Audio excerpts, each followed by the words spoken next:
This is Mumia Abu Jamal, and you're listening to the Ralph Nader Radio Hour. Enjoy. Stand up, you've been sitting way too long.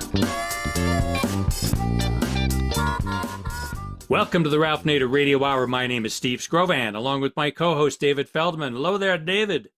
Good morning. Hannah's still out, but we still have the man of the hour, Ralph Nader. Hello, Ralph. Hello, everybody. It's a very important program. The war in Iran is underway. Israel started it unprovoked, and the U.S. is plunging in without congressional declaration on Israel's side. As we record this in the middle of the week, conflict is quickly escalating in the Middle East as Benjamin Netanyahu expands his war on the essentially defenseless people in Gaza to ones who can fire back in Iran. Despite no evidence that Iran is developing a nuclear weapon, even Donald Trump's own intelligence director, Tulsi Gabbard, confirmed that Iran is not developing a nuclear weapon. Despite that, Trump says, "I don't care," and is threatening to assassinate, or as he puts it in his wannabe mob boss speak, take out Iran's supreme leader, Ayatollah Ali Khamenei. First up on the program today, we welcome back Ambassador Chas Freeman, a retired career diplomat who has negotiated on behalf of the United States with over 100 foreign governments in East and South Asia, Africa, Latin America, the Middle East, and both Western and Eastern Europe. We're going to get his perspective on a situation that at any moment can spiral out of control and even has the MAGA world turning on itself. Then, to talk about what fuels the American-Israeli war machine, we have invited Christian Sorenson, a former Arabic language linguist for the United States Air Force and now a military affairs analyst who covers war as big business. He does that for the Eisenhower Media Network, which is an organization of expert former military, intelligence, and civilian national security officials who have an independent alternative story to tell. Let us hope there is an alternative to this fast-developing story. As always, somewhere in the middle, we'll check in with our indomitable corporate crime reporter, Russell Mokhiber. But first, as predicted, with U.S. backing, Bibi Netanyahu has widened his war in Gaza to Iran. David? Ambassador Chas Freeman is a retired career diplomat who has negotiated on behalf of the United States with more than 100 foreign governments in East and South Asia, Africa, Latin America, the Middle East, and both Western and Eastern Europe. Ambassador Freeman served as U.S. Assistant Secretary of Defense, U.S. Ambassador to Saudi Arabia, Acting Assistant Secretary of State for African Affairs, and Deputy Chief of Mission and Chargé d'Affaires in the American embassies at both Bangkok and Beijing. He was Director for Chinese Affairs at the U.S. Department of State from 1979 to 1981. Welcome back to the Ralph Nader Radio Hour, Ambassador Chas Freeman. Thank you, David. Well, listeners, we have a real specialist in diplomatic negotiations here to be interviewed. Chaz Freeman is a legend in that area, a multilinguist steeped in the history. And Chaz, to avoid repetition on our part, we have informed the audience of our history of aggression against Iran, the Mossadegh overthrow by Eisenhower in 1953, the invasion by Saddam Hussein, orchestrated and backed by the U.S. of Iran, and the labeling of Iran as the axis of evil by George W. Bush, which basically surrounded Iran with our military, exposed it to all kinds of sabotage by the Israelis. And we raised the question, why wouldn't they be fearsome? Why wouldn't they want to have proxies in Lebanon and Syria? What would we do if the shoe was on the other foot? Now, with that background, and as we speak, the bombs are falling most heavily on Iran and much less heavily on Israel. Tell us, first of all, how was this such a collapse on the part of the Iranian defense technology? They now have been described by Donald Trump as open skies all over Iran under our dominance. He's starting to use the word we together with he and Netanyahu, a war making in Iran. How did these defenses collapse? Well, they were collapsed with a multi-year effort on the part of Mossad and Aman, the Israeli military intelligence organization, which smuggled small armed drones into Iran, placed them near the air defenses in readiness to attack the air defenses, which they did simultaneously with a cyber attack on Iran, quite successfully knocked out a good part of the Iranian air defense system, not all of it. The Iranians are ingenious, and within about 10 hours, they had restored part of the air defense system, that which had not been physically destroyed. But the basic fact is that this operation has been in the planning stage for many years. And the only thing uncertain was the timing of it. And Prime Minister Netanyahu, who has made no secret of his desire to obliterate Iran as an adversary in the region, finally judged that the timing was right and gave the order to proceed. He was aided in that by President Trump, who, although he had been informed of the impending attack and in fact ordered the withdrawal of families from military bases and unnecessary civilian presence at embassies like the embassy in Baghdad, continued to talk as though he was serious about a negotiation with Iran in Muscat, capital of Oman. Stephen Witkoff, his personal envoy, his crony from New York, real estate circle, was apparently to go to Muscat. One of Mr. Netanyahu's objectives was to collapse the negotiations. He had no interest in their producing a peaceful resolution of this. He wanted a regime change in Iran, and I think foolishly believed that he could achieve that with the assassination of senior officials and the creation of disorder in Iran. But I think the basic point here is that there was nothing spontaneous about this. The claim that suddenly Iran was on the verge of building a nuclear weapon had no basis in fact, and neither the CIA nor the Director of National Intelligence, Tulsi Gabbard, agree with the statement of the president that Iran is about to build a bomb. Interestingly, neither does Mossad. So this was a Netanyahu decision, and if you go back and listen to how he justified it, he said, maybe next week, maybe 2 months from now, maybe a year or two from now, Iran might build a bomb. So this was not a preemptive strike. It was a preventative war, which is illegal under the UN Charter and international law. The final note is that to the extent this is justified as an assault on nuclear facilities in Iran, that is a violation of the Geneva Convention. It is illegal to attack nuclear facilities for the very simple reason that doing so risks spreading radiation, poisoning the earth, and killing people in the vicinity of such a strike. And yet these strikes have proceeded, and the United States may, in fact, join them. The Israelis have a strange way of negotiating. They went into negotiations with Hamas, and they killed the top two people in charge of the negotiations. Then they go into negotiations with U.S. auspices with Iran, and in the middle of them, they kill the top military and scientific people in Iran. And the United States never seems to change course. Now, here in Washington, Chaz, there was some hope that Trump would put some brake on Netanyahu. Gideon Levy of Haaretz on our show said that Netanyahu wasn't afraid of Obama and he wasn't afraid of Biden, but he is afraid of Trump because he's so mercurial and unpredictable. Well, it turns out that Trump is afraid of Netanyahu, and the Israeli government can do no wrong lobby here in the U.S. So just in the last few days, he seems to have become a full-fledged co-belligerent under international law.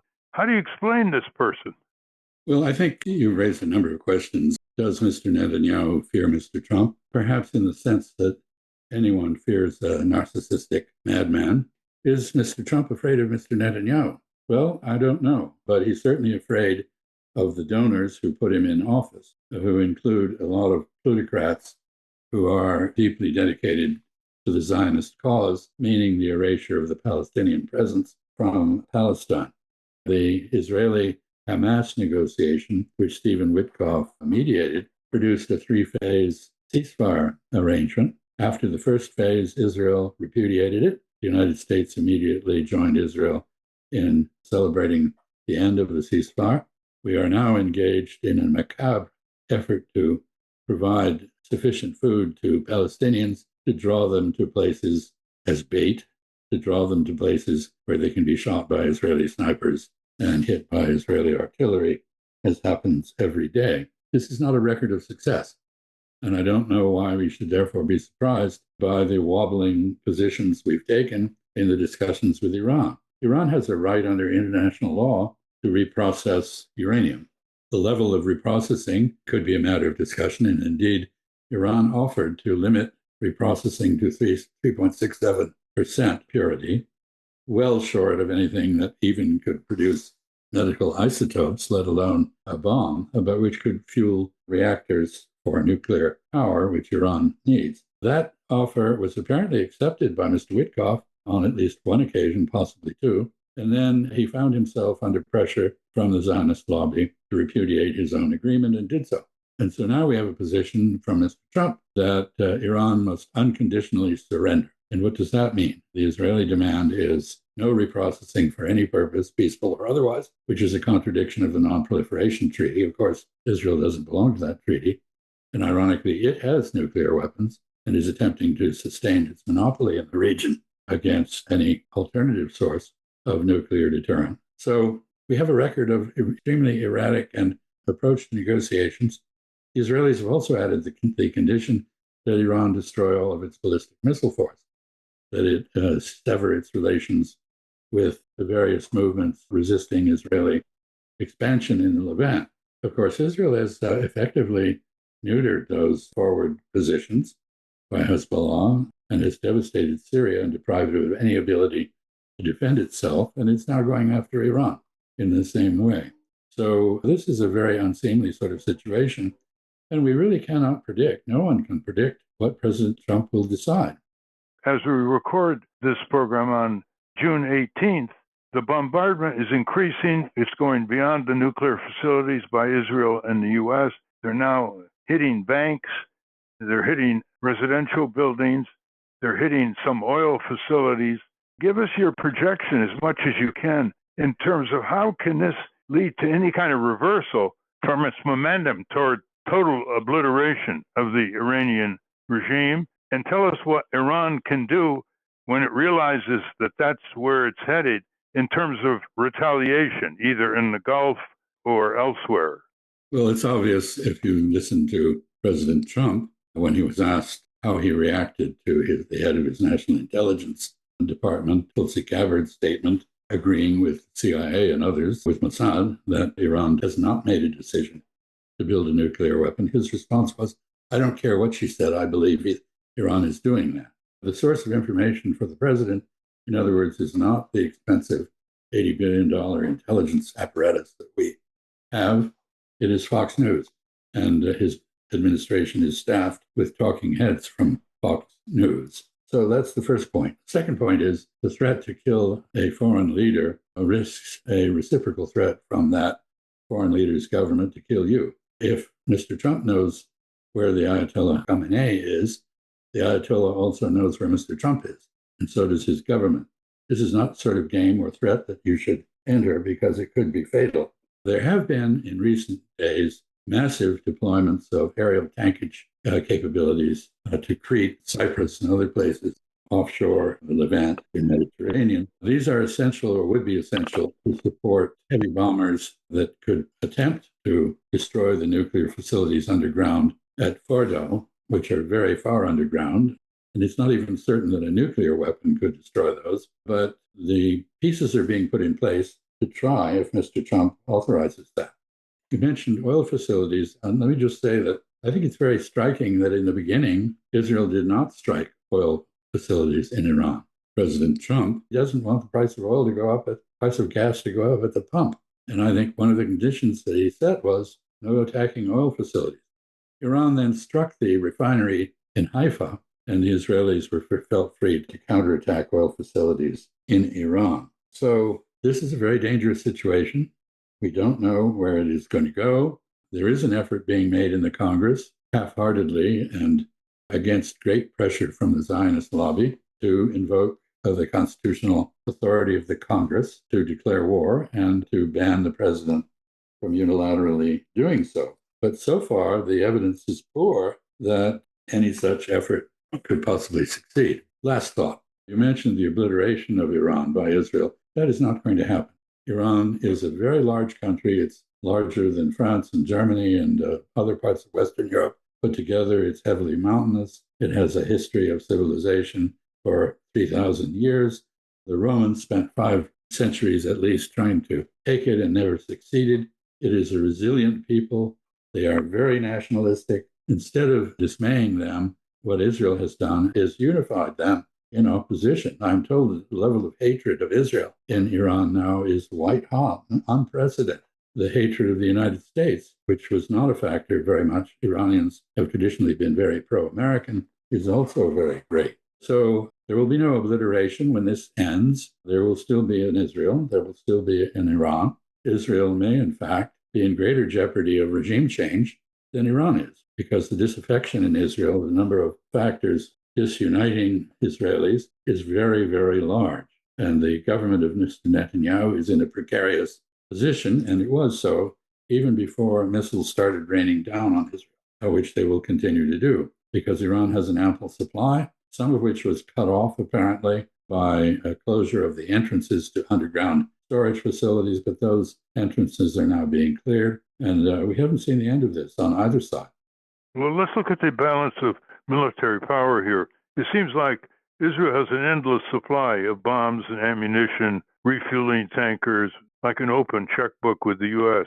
resources, whereas Iran has lost a lot of missiles to the Israeli preemptive attacks, and they simply don't have the firepower to continue. Already in the first week, the number of Israeli missiles has far outpaced the number of Iranian missiles, and the number of Iranian missiles shot down is far higher because the Iranians don't have a capacity to shoot down these ballistic missiles or even the drones, apparently. So don't you think this is going to play out much more quickly? Because Iran is out of retaliation, so to speak. All they have is the ability to jam the Hormuz Straits and block oil tankers streaming out to Europe.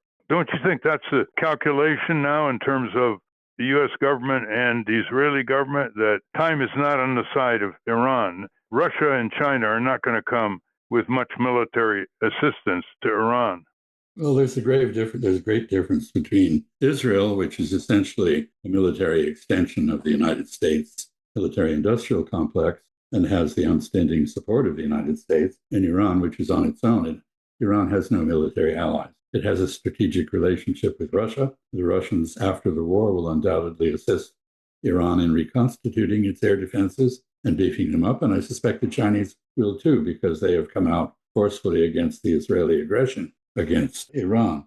But neither is going to commit its own forces. The Russians have their hands full in Europe. The Chinese have no desire to emulate the United States by intervening in wars far from their shores. The key to this really is that Israel has up to now enjoyed total impunity for its actions in the region. Israelis are, however, now experiencing some of what they have inflicted on their neighbors. That is battle damage, some deaths, but much destruction. Iran, apparently in the early stages of its counterattack on Israel, exercising its right of self-defense under the UN Charter, fired its older missiles precisely to absorb as much as they could of the Israeli ballistic missile defense capability. Israeli ballistic missile defenses are good, but they're not infallible, and much has happened in the Gulf War in 1990-91 that I participated in Saudi Arabia. Very often the defensive systems don't work and come crashing back like a boomerang somewhere near where they were fired from. And incidentally, one of the things that's been revealed here is the military headquarters of Israel is underground below a hospital. So you can pretty much assume that anything the Israelis accuse others of doing, they have themselves done, which is what inspires the accusation. Neither Iranian supplies nor Israeli supplies are infinite. Iran, I think, is correct. You correctly say is under greater constraint. That's probably why it's rationing its missile strikes on Israel to some extent. It's not gone full out. It has to save some missiles for American bases in Diego Garcia and the Persian Gulf and Iraq if the United States enters this war. But the United States is also drawn up in an overdraft condition with regard to its military supplies. We have been engaged in multiple proxy wars. The one in Gaza, we've been backing the Israelis with lots of supplies to carry out the genocide there. The one in Ukraine, where until recently we have been very open-handed in terms of supplying the Ukrainian armed forces. We do not have the surge production capacity that many people assume. And therefore, Israeli supply lines are also under pressure. By the way, some things originally intended for Ukraine are apparently being diverted to Israel. Last thought, I don't think the Russians or the Chinese have any interest at all in getting involved in this directly. And they certainly don't want a war with the United States in the Middle East to add to the proxy war that the Russians have in Ukraine, or to supplement the tendency in the Taiwan Strait trend toward a war with China by the United States. So their response will be to carry on normal trade, to perhaps resupply weapons if that is appropriate and asked for. And I think after the war is over, because it will end at some point, probably with both sides exhausted, they will help Iran reconstitute, as I suggest. And I suppose the United States will do the same for Israel. So nothing will have been solved. Before the attack on Iran, there was an article in the Israeli newspaper by Ehud Barak, the former prime minister of Israel, accusing Netanyahu of war crimes in no uncertain terms. Another retired official in the Israeli government accused Netanyahu of, quote, killing babies for a hobby, end quote, in Gaza. Opposition now to Netanyahu has been muted because of the strikes retaliation by Iran, damaging buildings and killing some Israelis. It's a rally around the flag moment, which Netanyahu knows how to exploit, like most dictatorial leaders do. Do you see any assertion among the career people in the CIA, NSA, Pentagon, and retired military people that can assert themselves at all in the next few days on Trump? I think there is a trend toward more outspoken opposition to the open checkbook for Israel and the automatic support for Israel that has characterized U.S. policy in the past. Both Ehud Barak and Ehud Olmert, both former prime ministers in Israel, have a reputation for candor. Ehud Barak, I know personally. He's a very smart person, a very intelligent analyst. And he's uncharacteristically, he's not really very Israeli in the sense that he takes a long view. Israel is driven mostly by short-term expediency. Let's remember that this dissension in Israel is not limited to former politicians. Quite remarkable that both Barak and Olmert have come out in the way they have, criticizing Netanyahu, who is widely despised in Israel. His own military don't agree with his strategy, have not agreed with his strategies in Gaza in particular. I don't know what their view was on the attack on Iran, but some appear to regard it as strategically unwise. The hostage families justly criticized Prime Minister Netanyahu for not prioritizing the release of their loved ones, in fact, killing them by continuing bombing under circumstances where their death or by explosion or starvation is likely. The ultra-Orthodox in Israel have been up in arms over the possible conscription to fill the ranks of the army. The army itself, the reserve forces, when they call up people under normal circumstances, of course, this is not a normal circumstance with Israel now being counterattacked by Iran, have seen the turnout go down to as low as 40% in some units. People are tired of this endless warfare for no purpose. The secular Jews in Israel have been greatly alarmed by Netanyahu's effort to reduce or eliminate judicial independence. And many people in Israel are horrified by the presence in the cabinet of people who can only be described as theological thugs, fascists. Theological thug was a word that Netanyahu used to describe Iran, but it really applies better to some of his own comrades in the cabinet. This is a very divided society. There have been something like 80,000 small business bankruptcies. Startups, which were the glory of the Israeli economy, have moved abroad. We don't know how many Israelis have emigrated, but some people say the number may be as high as 1 million. Whether that emigration is permanent or is temporary, we don't know. This is a society which in many ways feels insecure, threatened, rather than serving as a bastion of security for the world's Jews. It has become the most dangerous place on the planet for Jews. So this is not a society that is well equipped to stand up to the sorts of threats and pressures that it's now facing, which is why I say, it's at least as likely, maybe more likely, that there will be regime change in Jerusalem as there will be regime change in Tehran.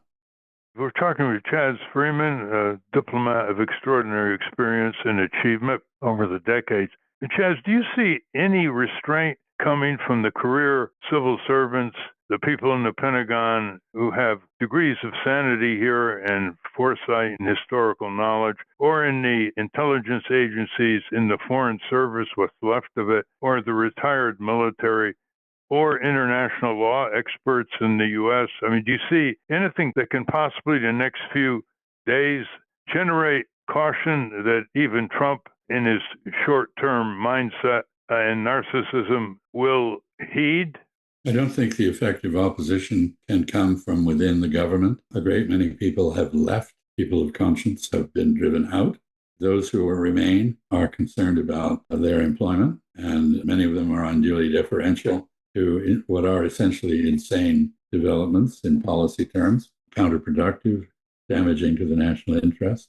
And as you point out, the Department of State, the Foreign Service have been more than decimated. That's a 1/10 reduction. They have been basically crippled. And there's no evidence anywhere that we still understand how to do diplomacy. Diplomacy rests listening to the other party, understanding where they're coming from, exercising empathy to craft arguments to get them to change their mind and adopt the course of action we favor. But our diplomatic meetings now seem to be designed to deliver ultimatum or to exchange sterile talking points that do not at all take account of the other side's interests and views. So I don't think it can come from inside the government. What we do have, however, I think the latest poll I saw showed that only 16% of the American people believe we should enter this war on the side of Israel. They are opposed, of course, by a powerful lobby with a lot of cash. We have a venal political establishment in charge of our country. Corruption is a reality. But we are seeing more and more people rally in the streets against the lawlessness of the Trump administration and the people it has brought in. The one thing that can get to Trump is if this Iranian thing flares internationally and domestically, as you say, in the streets. It may scuttle his budget tax bill that he's trying to get through the Senate and the House, which, of course, is his political career. He staked all his assurances during the campaign on what's in this monstrous, destructive tax budget bill. Wouldn't you say that's the main focus that the American people should train their attention on, the Senate and the House, and try to leverage his main concern for his political reputation, which is the tax budget bill? Well, I think the American people, of whom I'm one, and you are one, need to focus on restoring constitutional government. And that has to be the primary objective. And with regard to the Iran-Israel war, I think the question is, are we going to respect the war power of the Congress or not? Or is the Congress going to grow a backbone or not? I think with regard to the so-called one big beautiful bill, which I agree is full of very objectionable, unwise provisions, the actual opposition is more likely to come from the wing of the Republican Party that objects to things like the repeal of the SALT tax, the state and local tax exemptions, and other minutiae. I'm afraid we don't have many statesmen like you in our Congress. At least I don't see many of them. So I'm not as optimistic as I think you are.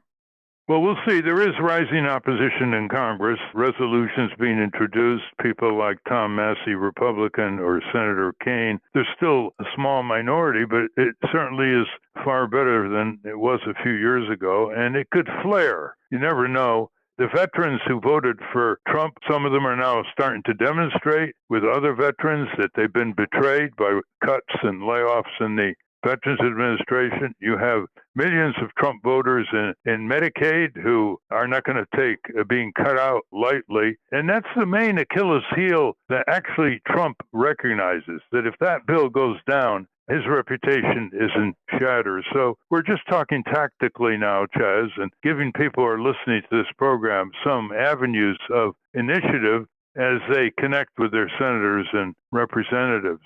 Otherwise, everything can be overtaken in ways that we don't anticipate, the so-called black swans that can come from nowhere, either to push away from war or to push into a real conflagration in the Middle East and who knows where else. Can we go to Steve? Ambassador Freeman, in your long history in the diplomatic corps, can you think of a more volatile time, a time that had more potential for spiraling out of control? Can you sort of put this in an historical perspective for us based on your experience? I can't think of a time that is more dangerous than the one we're in because there are multiple actors. We seem to have lost much of our capacity for statecraft and diplomacy. We substitute the use of force for this. It's not very effective in many contexts. I don't think there's a forceful resolution to be had of the Iran nuclear program issue, for example. In fact, I think by provoking Iran in the way we have, we've probably guaranteed that the successor to Ayatollah Khamenei will be favorable to the building of a bomb, as Khamenei has not been. And so the theological constraints that have kept Iran from doing what we fear are likely being swept away by nationalism and by killing people or maiming them. In the case of the chief scientist negotiator who would have met Steve Witkoff at Muscat, he's had his legs amputated. He apparently survived the assassination attempt, although 60 other people in his apartment building did not, including 20 children. So this is not the sort of action that endears anybody to compromise. And I think many of us objected to the idea that the United States was the world policeman, but none of us ever imagined that the United States would become the global rogue. And we have been. And we don't even talk to other countries with influence. Think what happened to Cyril Ramaphosa in the Oval Office. The example from Iran may encourage other countries to emulate North Korea. They're saying the only way to defend themselves against empires like the United States is to have a nuclear weapon. And they point to North Korea. So it may go beyond Tehran in terms of the successor to Ayatollah Khamenei, as you pointed out, don't you think? I completely agree with you. There are broader implications. We hear other countries like Ukraine saying, well, why did we give up our nuclear weapons? We hear in South Korea, there's now a very large majority that favors developing a nuclear deterrent because they don't trust the United States and they don't trust North Korea. Even in Japan, where nuclear latency, similar to that apparently pursued by Iran, is the reality. There are people now talking about examining the question of whether Japan should develop nuclear weapons. And so I think, the broader implications are very large. We see in Europe the French offering to share their nuclear deterrent with other Europeans. And so, yes, this has got broader ramifications. And the source of those ramifications is the same in the case of North Korea and Iran, namely the adoption of a policy of maximum pressure with no flexibility, no attention to the requirements, political, economic, social, or otherwise, of the target country, with the result that, I think we're very likely, after all this is over, to find that not only has it produced an Iranian nuclear weapon, but it's produced an Iranian ICBM capable of striking the United States. That is what the result was in the case of North Korea. We have generated a threat that did not exist. We've been speaking with Chaz Freeman, a diplomat of great experience and engagement all over the world, bringing the face of reason and peace, diplomacy to the United States, which he represented for so many years in the diplomatic service. We want to thank you for all your good work, Chaz Freeman. Hope that you can get more and broader media coverage in these coming days and continue to listen and benefit from your cultivated wisdom and humanity. Thank you. I thank you, Steve and David. I'm glad to have been on this show. We've been speaking with Ambassador Chas Freeman. We will link to his life's work at ralphnaderradiohour.com. We're going to take a short break now, but when we come back, we will be joined by Christian Sorenson, formerly of the United States Air Force, who will give us his perspective on what fuels the American war machine. But first, let's check in with our corporate crime reporter, Russell Mokhiber. From the National Press Building in Washington, D.C., this is your Corporate Crime Reporter Morning Minute for Friday, June 20, 2025. I'm Russell Mokhiber. What to do about major corporate criminals? With federal corporate crime enforcement in retreat, the burden of policing corporate conduct will increasingly fall to the states. And George Washington University law professor Donald Brayman says the states will need effective remedies to control corporate wrongdoing. In a new law review article, A Charter for Justice, Corporate Enforcement for the New Federalism, Freeman and his colleague Teresa Gabaldon propose a novel remedy, restructuring corporations that engage in criminal conduct into public benefit subsidiaries chartered at the state level. For the Corporate Crime Reporter, I'm Russell Mokhiber. Thank you, Russell. Welcome back to the Ralph Nader Radio Hour. I'm Steve Scrovan, along with David Feldman and Ralph. Our next guest knows exactly what fuels the military-industrial complex. David? Christian Sorenson is the Associate Director of the Eisenhower Media Network. He is an author and military affairs analyst covering the business of war. Mr. Sorenson is a former U.S. Air Force Arabic linguist, served at a variety of stateside posts and a tour in Qatar. He is the author of Understanding the War Industry. Since leaving the military, he has become the foremost expert studying military contracting and how corporations profit from war. Welcome to the Ralph Nader Radio Hour, Christian Sorenson. Thank you for having me. Welcome indeed, listeners. This is going to be a real opportunity for us to broaden the factual basis of what is now, as we record this, a very serious crisis coming up on the horizon for the U.S. government in terms of its involvement with Israel in the attack on Iran. You have a number of areas of expertise, Christian, and I want to just go through each one and extract from you some factual information.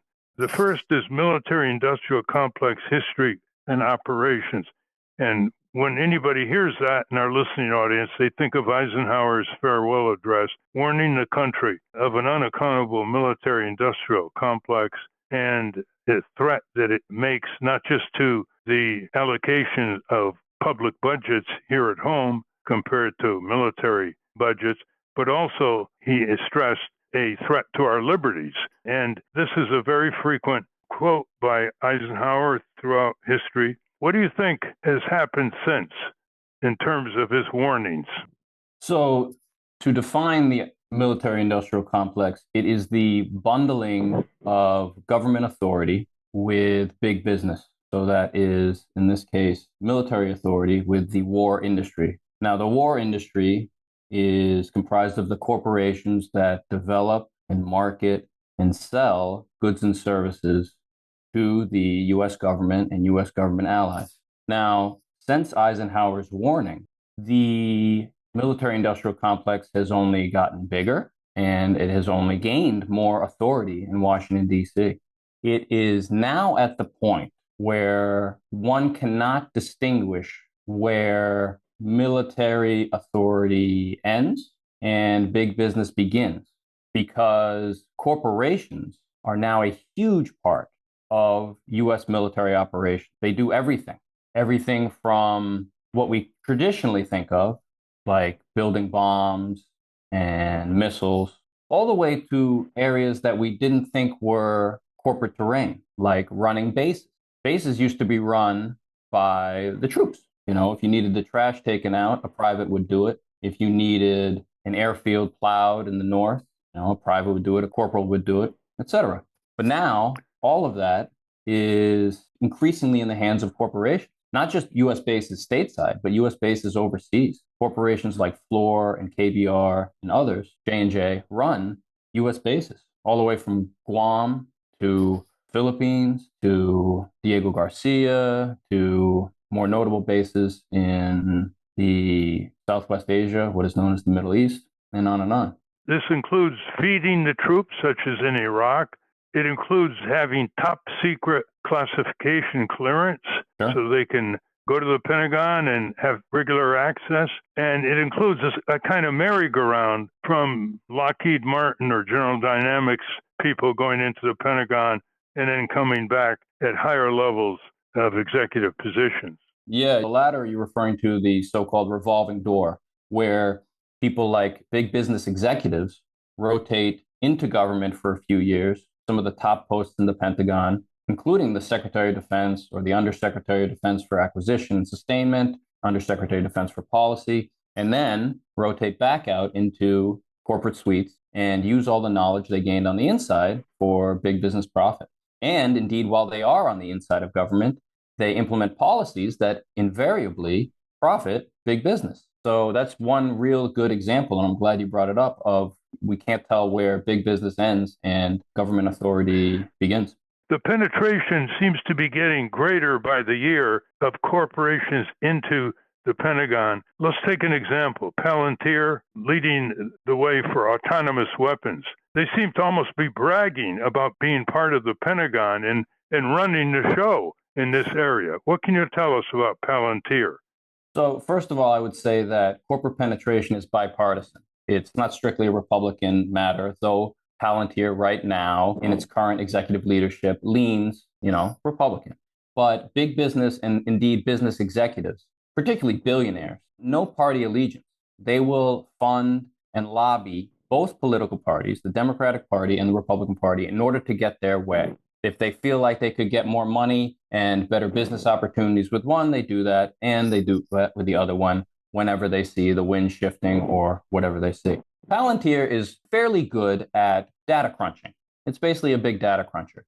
And so we saw, for example, during the COVID pandemic, Palantir governments from the state and local level all the way up to the federal level, and indeed foreign governments would purchase Palantir software products in order to sort of get an eye up on where things are happening in terms of outbreaks, but also in terms of distribution. Can we get ahead of the curve? Can we find some masks? Can we generate this and that? And they'd feed their numbers into the system, and Palantir would generate possible ideas. And so that's the thing. Now, on the face of it, Palantir or the software doesn't necessarily have to be quote unquote evil. But when it's used for military and intelligence purposes, we can see that it's awful. It's horrible. It does everything from, or it can do everything from finding targets and selecting targets, which a human later approves, all the way to crunching numbers for spying on perhaps the American public and certainly spying on people overseas.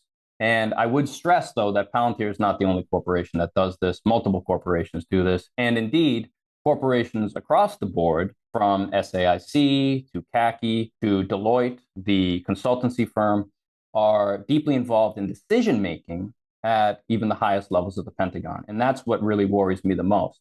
In addition to the corporations that are running the show, like on the ground, physically doing the activities, it's also the corporations that are contracted to be involved in plans and policy. We're talking with Christian Sorenson of Eisenhower Media. Since 2011, the Democrats and Republicans have been hurrahing even larger budgets than the generals asked for. And to make matters more collusive, there's almost no oversight or investigations anymore, the way Senator Proxmire used to have, or even the Senate and House Appropriations Committee. Let's go to your second area, defense industry contracting policies and practice. Well, can ordinary people file a Freedom of Information request? For example, the F-35 aircraft contract with Lockheed. Yes, any citizen can file Freedom of Information Act requests. Any citizen, any person living in the United States, indeed, can also just sort of on their own and in their own free time cover the business of war. They can go to defense.gov, click on newsroom, and then click on contracts, and you can see every duty day, that is Monday through Friday, excluding holidays, around 5 p.m. Eastern, contracting announcements are posted. And so the public can see in almost real time the waste, where all this stuff goes. It's mind-boggling. It is very difficult, aside from contracts for food and clothing, it's really difficult to justify any of these contracts that go out. Now, the F-35 is unique in a couple ways. One way is the contract signed between Lockheed Martin and the U.S. government. Lockheed was light years ahead in terms of corporate capture. And one of the things we see there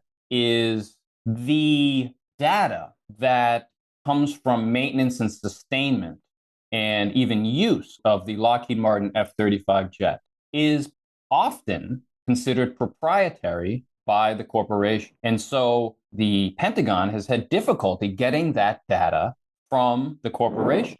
And so these corporations like to say that they have these various public relations spiels where they'll say, oh, we provide tools that the warfighter needs. We care for the warfighter. We support our troops. Yet in practice, that pablum comes up with, in conflict with, their big business operations, which maximize short-term profit. Well, we should let our listeners know that it's been subject to severe criticism in terms of whether it's needed as a tactical aircraft, and the cost overruns by Lockheed have been horrendous, and the pressure on countries like Canada and other countries to buy in some F-35 to pay the part of the freight have been notoriously bold by administrations under both parties in Washington. I want to give you an example of experience. I was at a acquisition reform conference with the defense companies and Pentagon officials over, I guess, 15 years or more ago. You remember that? They talked about acquisition reform. And one of the speakers was a contract officer for the Pentagon. And he said that they wanted to contract out the criteria for testing live wire weapons. And one of the corporate people in the audience jumps up in total disbelief and said, "You mean you are going to contract out to us the test criteria as to whether the weapons that we manufacture meet reliability standards?" And the answer was yes. So, listeners, this is how far it goes. This is what's called the corporate government or the corporate state.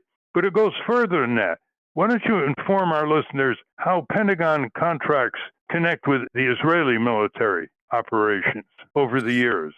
So the U.S. ruling class is currently allied with apartheid Israel. Now, this is in some ways no different than the U.S. ruling class being allied with apartheid South Africa until almost the very end. And so it doesn't have to be this way.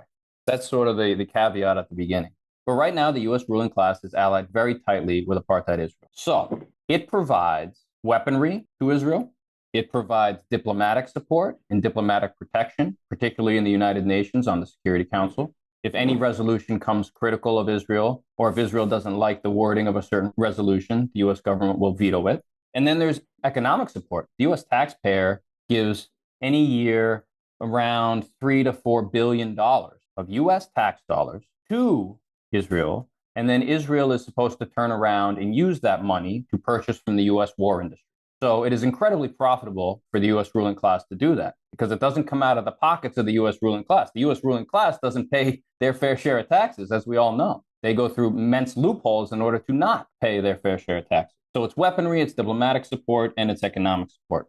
Now, what we see with the genocide in Gaza and what we see with Israel's unprovoked attack on Iran is no change.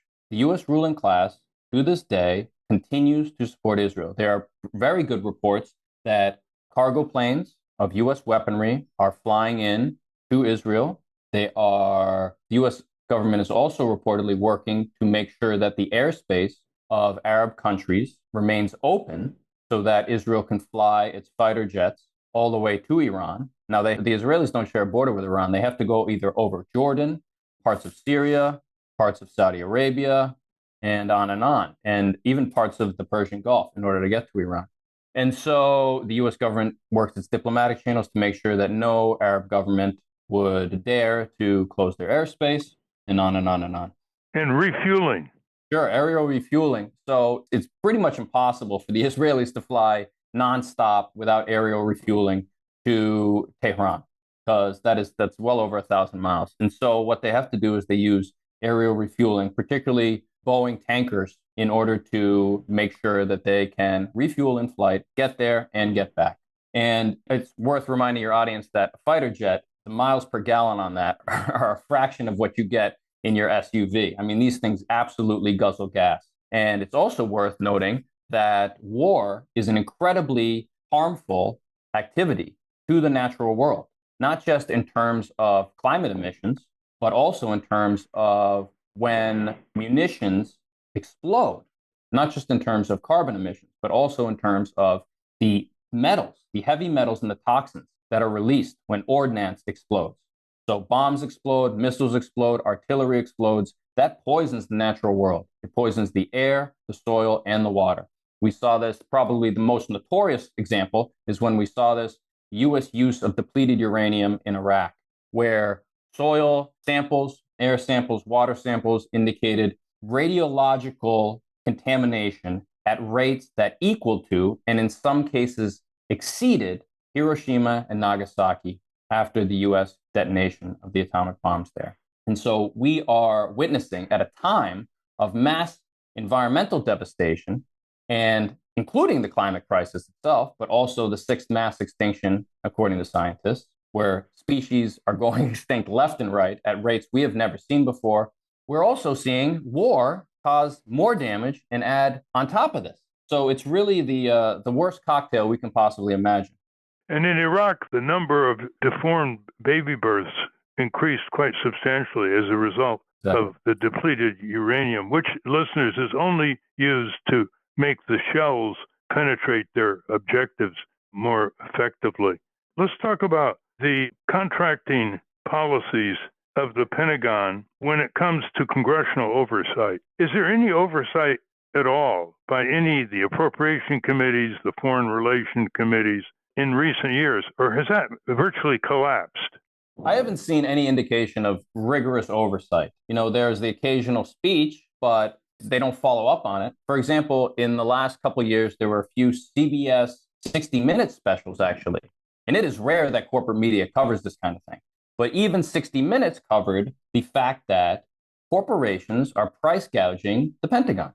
And there was a little buzz, a little murmur, but we saw absolutely no firm action on part of any of the oversight committees, whether the House or the Senate Armed Services Committee, in terms of cracking down on that. And so that continues to this day. And indeed, why would a politician who receives lobbying, who receives campaign finance, who receives narratives from corporate think tanks, who liaises with 501c nonprofit trade groups set up by the war industry, and who might have even a plant from one of the big war corporations in their district, why would they push back against this? They have no structural incentive. And so if we want to change things, we need to change the structure, because the bipartisan war state is really, it's crushing people overseas, of course. Civilians are dying left and right, not just in Gaza, in Greater Palestine, but also, as we're seeing in Iran. But we also are dying here in the United States because, as you mentioned early on, all the money that goes into war and preparation for war and basing the troops at hundreds and hundreds of bases around the world, the only country to do that, that money could be going to education, healthcare, public transportation, community gardens, prosecuting corporate crime, and on and on and on, bringing the troops home and taking care of them, building high-speed rails. It would take only a couple B-21 bombers, the cost of them, in order to start building some serious high-speed rail up and down the East Coast, not to mention coast to coast. So these are trade-offs that really, really hurt the American public. And if your listeners are interested, go to the National Priorities Project and see this in real time. Well, as we speak, it's coming out of Medicaid. If the Trump budget tax bill passes the Senate in the next few weeks, it's coming right out of Medicaid because it's going into a further $150 billion addition that Trump wants to the military budget. Trump, a serial draft dodger. Your final comment. I would just remind the U.S. public that there are war corporations in your neck of the wood, wherever you are in the United States, that do business with the U.S. government, the number one bully, and do business with apartheid Israel. And these are not just the largest war corporations, it's smaller ones like MDT Armor in Auburn, Alabama. They make armored vehicles. It's a subsidiary of an Israeli corporation. Even the National Test Pilot School in Mojave Desert helps train Israeli pilots. Flight Safety International in Columbus, Ohio also helps Israelis get trained up on Gulfstream jets. Gulfstream is a General Dynamics subsidiary, and Israel uses those jets to gather information. Everything from construction corporations to light weapon, NAMO over in Mesa, Arizona, makes shoulder-fired rockets, mission planning software by DCS Corporation in Alexandria, Virginia, and on and on and on. If we want to end this nightmare, we shouldn't be at the whim of, the orange man in the White House in whichever way he is leaning. I mean, what a horrible situation that is. People should get out there, build consciousness, understand that we live in a class society where the 1% and the needs of the 1% conflict with the needs of the 99%, the working class. And indeed, the 1% operates against the 99%, the working class. When the 1% fires workers summarily, automates jobs, sends jobs overseas, busts unions, spread anti-union propaganda. So if we raise awareness and consciousness in the United States, and we have to do it pretty quickly, we can create enough people power to challenge the system. But right now, we are in a very difficult bind. What we have on our side is numbers. What we have is people power. And that is the one thing that frightens the U.S. ruling class. We've been speaking with Christian Sorenson of the Eisenhower Media Group, former Air Force veteran and author of books and articles on the Middle East. Can you give our listeners a website where they can get more information before we close? Thank you for having me. I'm with the Eisenhower Media Network. It's a group of veterans who believe a better world is possible and who all agree that U.S. foreign policy hurts the American public and it hurts the people around the world. I write at thebusinessofwar.substack.com. And thank you for having me. businessofwar@substack.com. Listeners, as active citizens and serious people worrying about posterity as well as the present condition in our country, connect with this group and connect with Veterans for Peace and connect with the Quakers and other good groups who are on the ramparts peacefully advocating and waging peace instead of war. Thank you very much, Christian. Thank you, Ralph. Thank you for having me. I want to thank our guests again, Ambassador Chas Freeman and Christian Sorenson. For those of you listening on the radio, that's our show. For you podcast listeners, stay tuned for some bonus material we call The Wrap-Up, featuring Francesco DeSantis with In Case You Haven't Heard. A transcript of this program will appear on the Ralph Nader Radio Hour Substack site soon after the episode is posted. Subscribe to us on our Ralph Nader Radio Hour YouTube channel. And for Ralph's weekly column, it's at nader.org. For more from Russell Mokhiber, it's at corporatecrimereporter.com. The American Museum of Tort Law has gone virtual. It's at tortmuseum.org. You can explore the exhibits, take a virtual tour, and learn about iconic tort cases from history. To order your copy of the Capitol Hill Citizen, Democracy Dies in Broad Daylight, it's at capitolhillcitizen.com. And remember to continue the conversation after each show. Go to the comments section at ralphnaderradiohour.com and post a comment or question on this week's episode. The producers of the Ralph Nader Radio Hour are Jimmy Lee Wirt, Anna Feldman, and Matthew Marin. Our executive producer, Alan Minsky. Our theme music, Stand Up, Rise Up, was written and performed by Kemp Harris. Our proofreader is Elizabeth Solomon. Join us next week on the Ralph Nader Radio Hour. Thank you, Ralph. Thank you, everybody. Stand up, step up, step up. You ought to step up. Rise up, rise up. I know you ought to rise up and stand up, stand up. You've been saying, I think you step up. I think that you should step up. Rise up, don't let the system hold you down. Stand up, stand up. You've been saying.